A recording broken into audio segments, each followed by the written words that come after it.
যখন কোন বান্দা সূরা ফাতিহার একটা করে আয়াত বলে আলহামদুলিল্লাহি রাব্বিল আলামিন, সঙ্গে সঙ্গে আল্লাহ জবাব দিয়ে বলেন হামিদানি আবদি, বান্দা তুই আমার প্রশংসা করলি। আর রহমানির রহিম যখন বলে আল্লাহ বলেন আসনা আলাইয়া আবদি। মালিক ইয়াউমিদ্দিন যখন বলে আল্লাহ বলেন মাজ্জাদানি আবদি। এরপরে যখন বলে ইয়াকা না'বুদু ওয়া ইয়াকা নাস্তাঈন পর্যন্ত যখন বলে আল্লাহ বলেন বান্দারে তুই আমার কাছে কি চাস, প্রাণ খুলে চা রে বান্দা।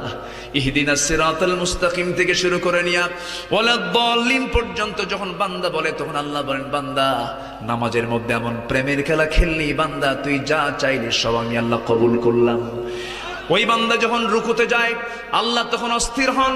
ওই বান্দা যখন সিজদায় যাওয়ার জন্য প্রস্তুতি নাই, সমস্ত ফেরেশতাকে ডাক দিয়ে বলেন ও ফেরেশতারা, এই বান্দাগুলো আমাকে দেখলো না, রাসূলকে দেখলো না, কোরআনকে দেখে হাদিসকে বিশ্বাস করে আমাকে খুশি করার জন্য তার সবচেয়ে সম্মানজনক